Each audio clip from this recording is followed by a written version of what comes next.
Israeli parliament जो है वो एक पेशकदमी कर रही है मगरबी किनारे के हवाले से, जिसको लेकर प्रेसिडेंट ट्रंप, जेडी वैंस और मार्को रूबियो का रिएक्शन भी सामने आया है। हमास को प्रेसिडेंट ट्रंप बार बार धमकी दे रहे थे गैर मुसल्लह होने की और हथियार डालने की, लेकिन अब इसराइली इक़दामात के बाद उनका कहना कि मुकम्मल सपोर्ट अमेरिका वापस ले लेगा।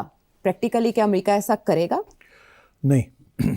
देखिए, डोनाल्ड ट्रंप की कोशिश है कि किसी न किसी तरीके के साथ ये जो सीज़ फायर है ये परमानेंट हो जाए जी, और कोई ना कोई सेटलमेंट निकल आए इसमें से। नेतन्याहू की कोशिश है कि कोई सेटलमेंट नहीं होगी, जो वो चाहते हैं विच इज़ कंप्लीट एनेक्सेशन, वही होगा और कुछ नहीं होगा। अब नेतन्याहू को जो डोनाल्ड ट्रंप ने धमकी दी है, जी, नेतन्याहू ने क्या किया, आंख मार दी पार्लियामेंट को कि आप खड़े हो जाएं।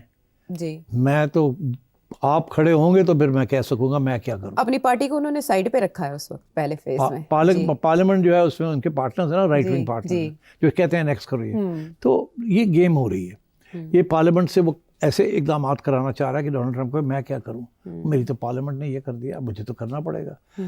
तो डोनाल्ड ट्रंप भी बात समझता है, इसीलिए उसने वैंस को और इन लोगों को वहाँ भेज दिया और वो भी धमकियां दे रहे हैं और हम खुद आ गए हैं कि जी हम यहाँ खुद आके देखेंगे क्या हो रहा है क्या नहीं हो रहा। हाँ, बट वो they're saying, JD Vance said कि ये सिंबॉलिक था, मैंने पता किया अपने सोर्सेस, तो ये सिंबॉलिक था। नहीं, यही कहेंगे ना, सिंबॉलिक है। सिंबॉलिक क्या है? देखिए, बात बड़ी सीधी सी है। अभी जो सर्वेज हो रहे हैं वहाँ सियासी तौर पे, वो यही कह रहे हैं कि इजराइल के मेजॉरिटी ओपिनियन जो है वो नेतन्याहू के साथ है। जी, वो कहते हैं नेक्स्ट करें, मारें, ख़त्म करें पैलेस्टीनियंस को। That is the public opinion in Israel. फिर ये तो सबको पता चल गया क्योंकि सर्वेज हो रहे हैं। जी, अब पार्लियामेंट से भी उन्होंने प्रमोट करना शुरू कर दिया इसी बयानिया को कि गो एंड डू इट।